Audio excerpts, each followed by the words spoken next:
What is life balance and how is it supposed to feel? Can we ever really find it? Is it balance we're looking for or just a state of peace and happy and flow? We can all feel like when we're out of balance, right? What comes to mind when you think my life is out of balance? When you're always chasing for that perfect feeling, when you're always looking for it, it can really set us up for disappointment. This is the Creative Life in Motion podcast. I'm your host, Karen Wilson. So let's talk about balance or flow or debunk it. So I'm going to share with you some of the tools that I use when I feel like things are out of whack, out of balance, out of flow. And then let's talk about what Google says.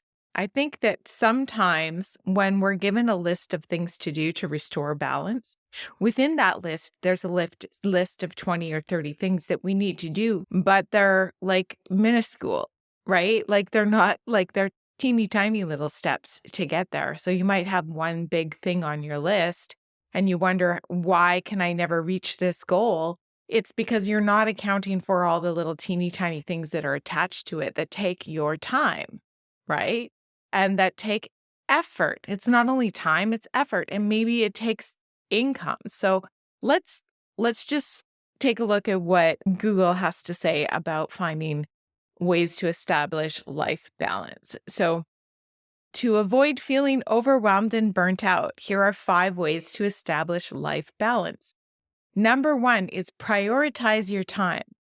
Make a list of your daily activities and prioritize them based on their importance. Fill your cup first. Okay, so prioritize your time. How do I do that if I don't know what my priorities are, right?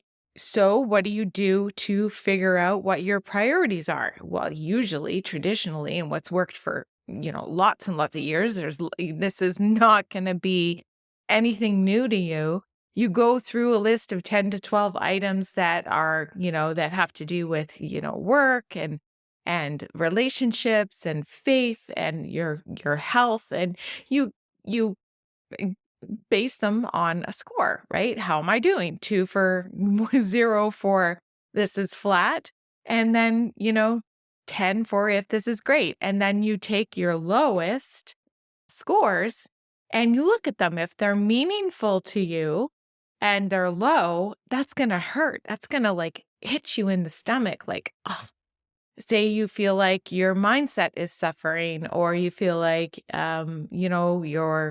your body is suffering, you're not looking after it properly. You want to prioritize your healthful lifestyle and you're not doing it.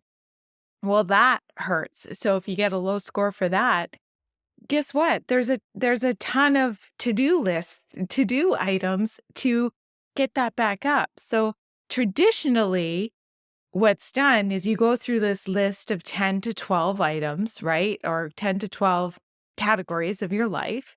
And you choose the ones that mean the most to you, that you want to raise the score in. And then you set a list of 10 goals. Now, if you're anything like me, those 10 goals are like lifetime goals. They're not goals that you can get done in 30 days. Most people set goals way higher than the expectation of time, especially if you're someone that's a high achiever. Because when you set one of those goals, it has a lot of steps that goes along with it. So what I do, this is how I manage to set myself in a state of flow. Instead of thinking about all of these 12 things, right? Which are subcategories of the bigger picture.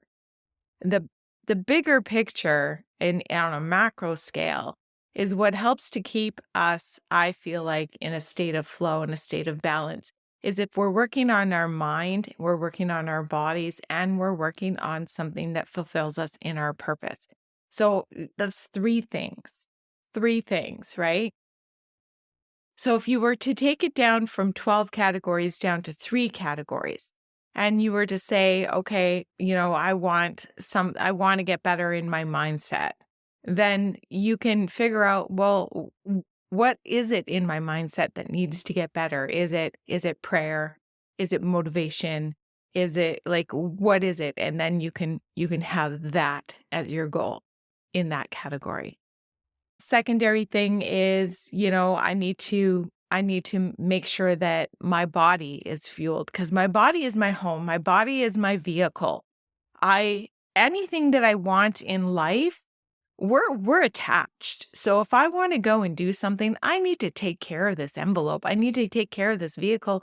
And I'm not talking anything about like worrying about how much you weigh or how you look or, you know, anything like that. I'm talking about making sure that it's going to be able to come for the ride with you, right?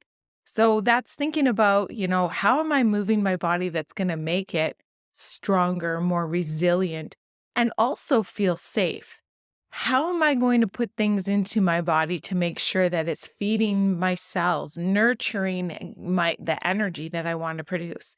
So those are kind of the things if you're feeling like you're falling short in that category, then set a goal. Set a goal in that category. So you have a category for your mind, now you have a category for your body. Now there's a category for purpose. Now this is something that can fall into like quite a large catchment area. And usually where I find the most powerful thing when I work with people one-on-one, where I found the most powerful thing that within the purpose is usually a project that they cannot put a tangible income to first, but they feel a calling to do it. So it might be writing a book. It might be creating an online course. It's something that right now the investment is time and maybe a little bit of money for somebody to help coach them through the process. But that's a difficult one to grasp onto. And that's usually when, just like the body thing, it slides off our to-do list because everybody and everything else seems to win like the spot in what we do for the day. So when you sit down to do your to-do list, you'll notice more and more like once, and tell me if this happens to you, right? You look down at your to-do list and you notice that your entire day is based on everybody else's priority, right? And if it gets to that point, it's probably in a spot where you're out of balance. You're out of flow and you're not happy because there's this little voice that never stops. It won't stop. Once you start it, you cannot stop. So you might know that, yeah, I need to get up and I need to move today. But then the email comes in or the phone rings and you're called into work or or whatever, like the emergencies start to happen and you put yourself aside. Well, the same can be true for anything working along in your purpose. So the same can be true for if you're trying to write a book, right? And everything else is taking up that workspace and work time. So you don't have that dedicated hour a day that it takes to write a book or maybe write your podcast or do your YouTube videos, whatever it is that you're doing that you cannot justify a monetization on it yet. You can't say, I'm doing this because it's making money. So you don't. You don't do it. You do everything else. And quietly, the whispers are calling on you to fulfill this purposeful thing. You don't need a validation through money to make it valuable. It's one of the most valuable things that you have in your energy vortex. When you combine these three things that I'm talking about, when you combine the mindset, the healthy mindset, whether that's feeding it with more education that's going to help you get to the next level, pulling in the positive vibes and the positive energy and really connecting with the universe, pulling that through the body. So as you move your body, you move that energy through. If you're not moving your body, energy becomes stuck and it just sits there. And then, so you're moving it through your body and then your purpose, it will just come completely leak out. It's effortless when the three of them are flowing together. Things are more synergistic. And I think that that's the state by which we feel balance with that state of bliss, that state of flow when we're activating all all of these things together. So that's how I approach the priorities. So when I sit down and I'm like, okay, well, what's my priority for this month? I'll look at those three categories, and whichever one has been getting the least amount of attention, that's the one that goes at the top. Do the hard thing first. It's a no-brainer. Okay. So let's go back to Google. I've had my little rant on that. I'd love to hear what you think about it. The second thing that helps you avoid feeling overwhelmed and burnout. So the first thing is prioritize your time. Number two is to create a schedule. Plan your day in advance and create a schedule that includes time for work, family, friends, exercise, and hobbies. Make sure to stick to your schedule as much as possible to avoid feeling overwhelmed. I don't know about you, but I think that that's a lot to pack in a day. In one day, I need to make sure that I have time for work, family, friends, exercise, and hobbies, and stick to my schedule as much as possible. Have you worked from home ever? Have you ever had a home office and been disrupted 20 million times a day from all these different things? And, sometimes they're hobbies, sometimes they're friends, sometimes they're family, sometimes they're dogs. And then you try to get everything done on time. Well, I do have a way that helps me stay on track with the schedule. And I kind of talked about this in the previous chunk about making sure that the day starts with me, my morning routine, my grounding, and I work on my mindset first, and then I dig deep into my purpose with whatever I'm writing, whatever I'm putting out into the world. And then I will exercise. So that's how I start my day, and with those three things stack to stack. Then the rest of the day, I usually use time blocking. I have usually more than one project on the go at any given time. And if they're not scheduled during the day, then they don't get the time that they need. What I found in bouncing back and forth from time blocking to time daying, like sometimes I'll work on just one project per day. It's very difficult to try and figure out which one is best, because usually you're always leaving something undone. And if there's no white space in your calendar, like that's another thing, danger that can happen from packing too many things in, is that you end up eating lunch at your desk, or you end up you have no white space to go to the bathroom.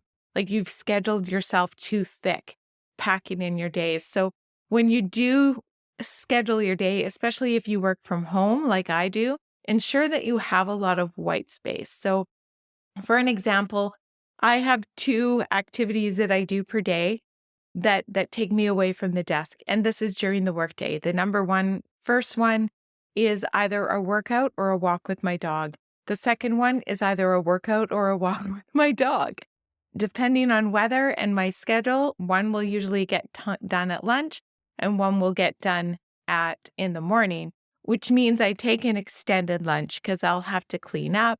And I allow myself that space because then I'll usually go back to work from 2 to 5. I have this rejuvenation of creativity, a creative splash, if you will. And then that allows me to shut off at 5. It's not easy. There's always things that will distract you from your own schedule. And so when I start at the beginning of the week, I always look at, okay, what do I know is achievable this week? And then I usually cut that in half, because you have to allot the time for distractions. So if you think that in your timeline, for example, if you think that you can build somebody a landing page for their website, say you're a creative person like me, or you help other creatives and you're building a landing page, and you know that project is going to take you about 12 hours, right? It probably will only take you 6. Pretend like it's going to take you 12. because there's always going to be other things that go along with it. There's going to be emails back and forth with the client. There's going to be looking for things, looking for resources, looking for, pictures. You get the gist of it. There's going to be a lot of things that are attached to that one item that you might not have even planned for. So that's another tip that I always use when I'm scheduling my week, so that I'm not feeling overstuffed, right? Because once you feel that overstuffed, then everything starts to fall off the plate. What's next that Google says? Set boundaries. Yes. Ensure that you have time for yourself and loved ones. Well, I think that this is a whole setting boundaries. I think it's a whole podcast on its own because, again, it's a whole thing that's attached to a million different things on its own, right? Sometimes, you can put those walls up a little too high. I've done that too. That's a whole exercise in itself. One of the best boundary builders that I have is a smartphone boundary builder, right? I've used that myself, and it's in the Ideas in Motion planner and journal. And it's basically a lot of times the biggest boundary we need to put on is our smartphone. So we're not answering clients in the grocery store lineup, or when we're playing in the park with our kids, we're not answering emails that are coming in. We're really present to where we are. That's going to help you feel like you're in a state of flow or balance if you can just shut that off. Set yourself quote unquote work hours. Even if you work for yourself, you have to have work hours. You have to have off hours. All right, what else does Google say? Practice self-care, sleep, eating a healthy diet, exercising regularly, and taking time for relaxation and stress relief. Okay, so we've already, touched on that, and I feel like that could be done with a solid morning routine. However, that can also get you in a danger zone if you exercise first thing and then you sit all day, right? So putting in that, taking care of your body, not just trying to lose weight. Learn to disconnect is number 5. So set aside time each day to disconnect from technology, social media, spend time in nature, read a book, engage in a hobby that brings you joy. Learning to disconnect can help you and recharge and be more present in your personal and professional life. Yeah. And so that is coupled with the boundaries. If you have good, healthy boundaries, then you will be able to disconnect. That will be quite simple. Okay. So before this gets too long, this is where Google got it right. Balance is not something that you achieve once and for all, but rather something you need to actively work on every day. Well, that's the same with the state of flow. You can actually feel it when everything is kind of out of flow. I get all kinds of warning signals. And then I know that it's time, this feeling of unrest that you might be feeling. Just go back to what we were talking about in the beginning and think about, what am I doing for my mind? What am I doing for my body? And what am I doing for my purpose? And when you activate all 3 of them, the state of flow starts to come. It doesn't happen overnight, right? It never happens overnight when you find yourself in a state of, not feeling your best. It never happens overnight. It's a cumulative effect of many months, sometimes many years. And then all of a sudden it's like bonk. And so it takes time to reset everything. It takes time to reset yourself. So make sure that you're patient with yourself in the pursuit of balance. Now, if you found this helpful or flow, do you think there's balance? Like how do you feel about that word? Do you feel like it's achievable? Have you ever been there? And what's your secret? Like, do you get that feeling in your gut that just starts to churn where it's like, oh, this can't be good. This can't be good. I'm about to fall off the teeter-totter. That's what it is. And then you readjust. Creative life in motion. And it's all about, our life is in motion and we're all creative. So when you refuse that altogether, like, look at the magic we make, right? Anyways, bye for now. I'll see you next time.